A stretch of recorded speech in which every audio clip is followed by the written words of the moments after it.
That was Judy Garland and Deanna Durbin singing together in the only picture they appeared in together, a short subject called Every Sunday, 1936.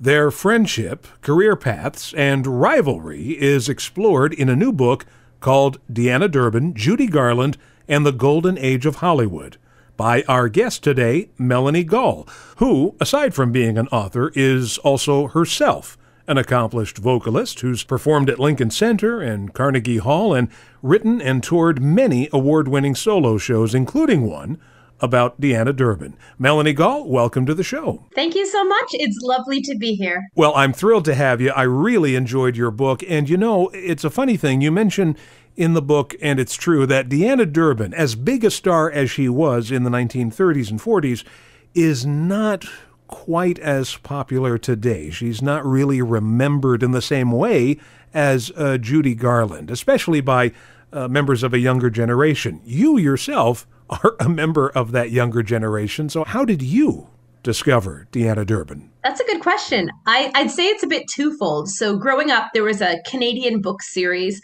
by Beatrice Thurman Hunter, a Canadian writer of kids' books. And I grew up here in Canada and I read a lot. And I had it's a trilogy, and I had this trilogy of books. And in the book, it's set in 1930s Depression era Toronto, and they talk about her. She was the biggest, the most famous star at the time, especially being a Canadian in Canada. So, I knew of her from those books, but that's all I knew, is that she was from the 30s and she was famous. And then I started writing and touring 12 years ago, writing and touring these historic shows. I have a dozen different shows with historic music. And one of the places I tour once a year is to Winnipeg, Canada. So honestly, it was only a matter of time before someone said, hey, you should do a Deanna Durbin show. And I thought, who's that? And so then that was about a decade ago. I started to look her up and watch her movies. And I knew at some point I was going to do a show about her. I had a few other ones I wanted to do first, basically. And then in 2019, I got offered quite a large tour across Canada and I could pick the show. And I thought, all right, you know what?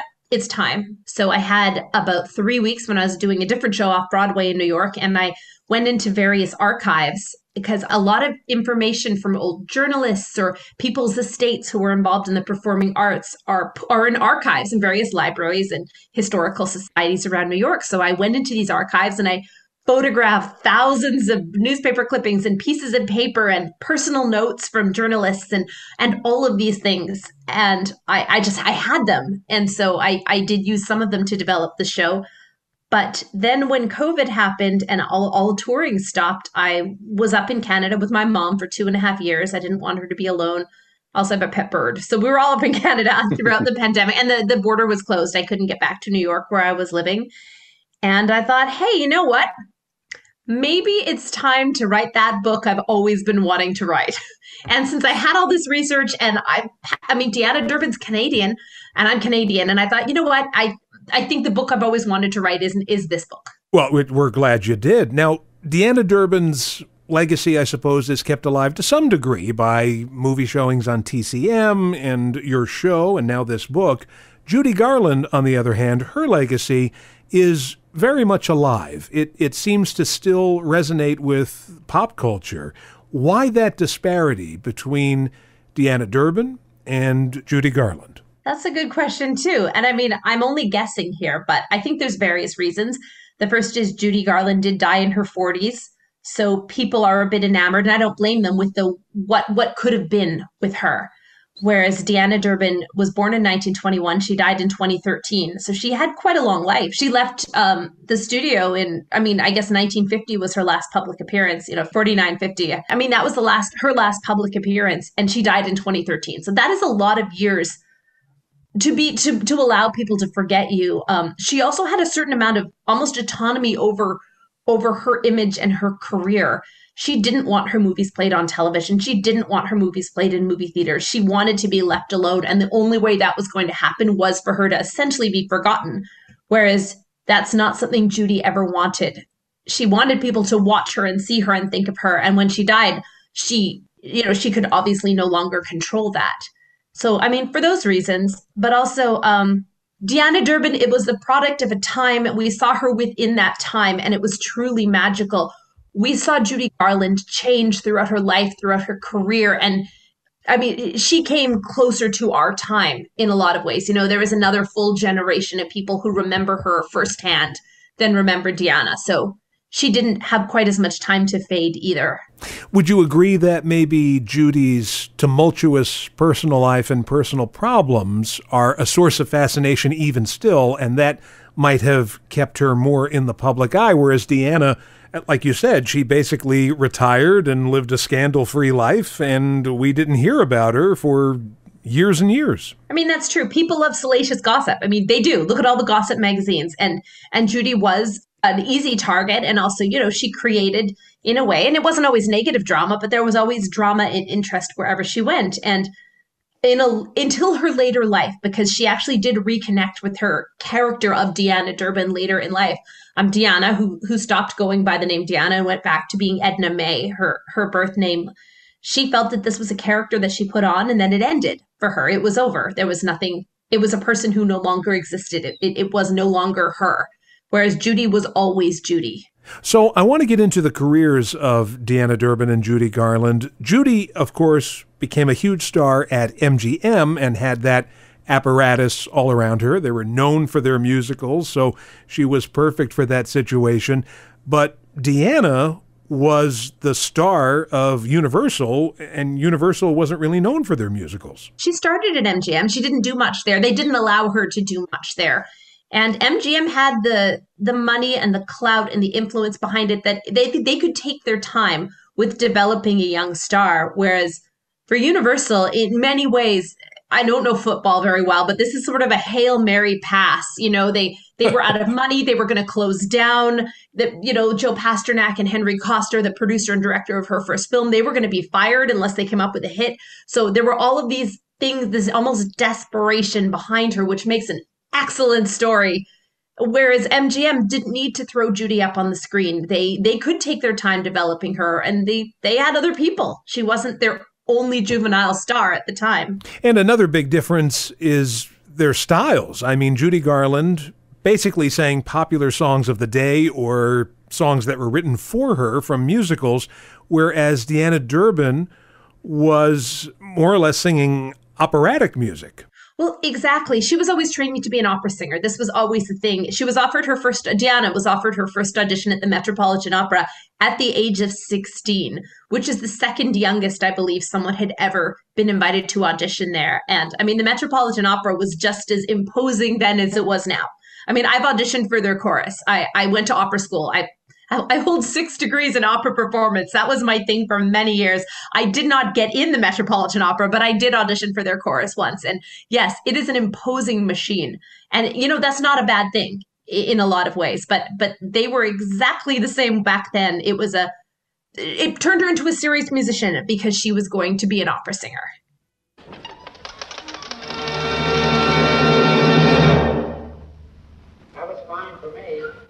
Yeah, it was fine for me, too. That was Deanna Durbin singing an English translation of the aria, usually sung by a male, Nessun Dorma. And our guest today is Melanie Gall, author of the book Deanna Durbin, Judy Garland, and the Golden Age of Hollywood. We were talking about Deanna Durbin's operatic aspirations and her career in films where she sang opera, and it gave her a level of prestige that exactly. maybe the fact that they wanted her, the fact that her singing teacher reported every single week about her progress to the Metropolitan Opera. And yes, a lot of that was media spin. Possibly that wasn't 100% true. Possibly it didn't happen every week. But the Metropolitan Opera was closely following her career with the plan to use her star power, put her in a starring role, and also, say, look, we have this amazing movie star who's also an opera star. That had always been their plan. That wasn't Universal's plan. But Universal was able to use their interest to help build the character of Deanna. Whereas Judy, she was always an unpolished but honest singer. There's a very honest way that she sings. There's no pretense. There's, especially her early singing, there isn't that much technique even, but there's a truth to it that was there her whole career. So the voices are very, very different.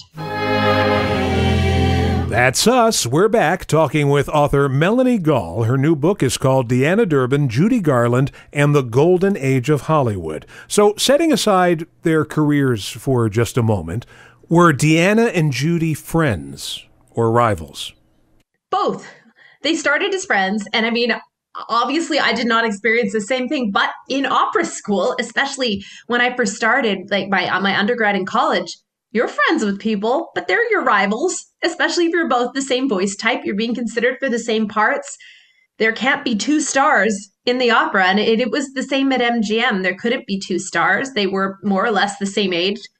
And in a lot of ways, Judy didn't stand a chance. She was always told she was less talented, less pretty, that she was less thin.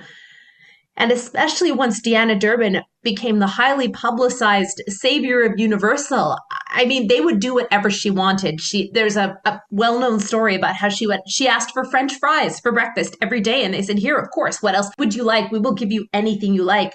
Whereas in the commissary at MGM, there was a staff member who guarded Judy to make sure she was only allowed to clear broth made from a recipe that Louis B. Mayer had sort of thought up. I think it might have been from his mother. And she wasn't allowed to eat anything else. And a staff member was hired to make sure she didn't take any food off the other juvenile actors' plates. It was so, the way they were treated was so incredibly different. There was no way the friendship could have continued. It couldn't have. They had so much stacked against them, which is a shame. I almost feel, and this will be a strange comparison to make, but the rivalry between Deanna Durbin and Judy reminds me of Marsha Brady and Jan Brady. You know, it actually kind of does, because Marsha was perfect. She was perfect, right? She was the one the boys all noticed. She was the one who couldn't do anything wrong. Everything she did had grace. Everything Deanna did was perfect. I mean, her face was up on billboards around the country. She was, again, being called the savior of Universal. She was called this amazing opera singer. There were lines of clothing modeled after her. There were, people were sending her marriage proposals when she was 14. All of this was happening before Judy actually had a starring role. In the end, though, Judy wins the popularity contest. As we mentioned earlier, even to this day, there are biopics and numerous books, and she's still very, very famous as someone who's long since passed on. Whereas Deanna Durbin, I don't know. I mean, both Deanna and Judy had separate recording careers, so their music is still out there. Judy's music is just more visible. For some reason, it just seems like Deanna's legacy has not been as well maintained, if that makes any sense. That's a very good way to put it. She did have a separate recording career. I believe it was with Decca. And unlike, say, Shirley Temple, who was with 20th Century, they actually thought that if she had a recording career, it would take away from their income off of her. But Universal was smart. They figured the more fame probably also they got a cut, but they figured that the more fame Deanna had with these Decca recordings, the more people would come and actually see her movies. And they were right. And I believe MGM ended up doing the same thing with Judy Garland. But her legacy was not maintained in a lot of ways. So Judy won the popularity contest. I mean, I don't know that she won at life. This is the problem. I mean, right. I guess it's what's more important. Judy's legacy, no one's ever going to forget Judy Garland. No one ever will. I mean, she's a gay icon. She's took these American songbook songs and made them her own. I mean, even look how many times A Star Is Born has been remade, and her version is the best, in my opinion. I mean, that movie's been made 4 times, 5 times, and the Judy Garland one is considered her masterpiece. I mean, she'll never be forgotten. But what's more important, Deanna had a happy life. So that's a hard one. It is. As you look at Deanna's film career, as we start to wrap up here, you mentioned A Star Is Born for Judy. Obviously, there are so many movies that have stood the test of time. Wizard of Oz, Star Is Born. You could probably pick Babes on Broadway or something. I mean, you could probably pick any Mickey Rooney musical that she was in. What would be, for you, the top Deanna Durbin film? That's a good question. Well, she was in 2 movies with Charles Laughton. He was a genius. And in these movies, he just chews that scenery like crazy. He is just having an amazing time. So, I mean, any movie he is in is fantastic. But the movies where I found her being the most magical is Three Smart Girls Grow Up, which is the second there were three Smart Girls movies made. And this was the first Deanna Durbin movie I had ever seen, was Three Smart Girls Grow Up. And it's a perfect film. And I love it. But 100 Men and a Girl is a truly special film. That one is it's magical. So possibly it's that one. The fact that Stokowski, the conductor who went on to be so famous just a couple years later in Disney's Fantasia, this was his second time on the screen, but this was his first time acting on the screen. And it's a magical film. It shows exactly why she was as beloved as she was. Just her magic is right there. Ladies and gentlemen. Again, the book is Deanna Durbin, Judy Garland, and the Golden Age of Hollywood. Our guest has been Melanie Gall, and the book is available everywhere. So you could go into a bookstore, you could order online, Amazon.com. So before I let you go here, what would be the next project that you're working on? I'm actually finishing, I'm revamping my final draft of the next book before my agent pitches it to publishers. So not here in Scotland. This is the problem. I have an audiobook. I'm recording the audiobook of the Deanna Durbin book beginning of September. So that is the next thing. But as soon as that's done, I have to take 2 weeks and do a last rewrite of my next manuscript. And it's very different. It's the history of the house sparrow in North America, because wow. I have a pet house sparrow. That's a whole other thing. But I've had her for 7 years. So I've had this sparrow, and I thought, wow, what a weird thing it is to have a pet sparrow. And then I started looking into sparrows and why are they illegal some places? And there's this whole fraught history of the house sparrow going all the way back to ancient Egypt. And it's weird. It is going to be it'll keep me single forever. I know this. I mean, it will. Having a sparrow already does that. Everyone thinks you're weird. Not weird, but maybe a little. However, that is the next project. I've interviewed, I know almost 1,000. I run a group on Facebook of people who have rescued house sparrows and who keep them as pets. There's 1,000 members. So I've interviewed several of them. I have all these amazing stories from these people whose house sparrow pets have changed their lives. So yes, it is very different. I don't know that Judy or Deanna would have approved at all. But there were several Hollywood stars who actually kept sparrows as pets. So that will be in the next book. Several, not just one or two. So there we are.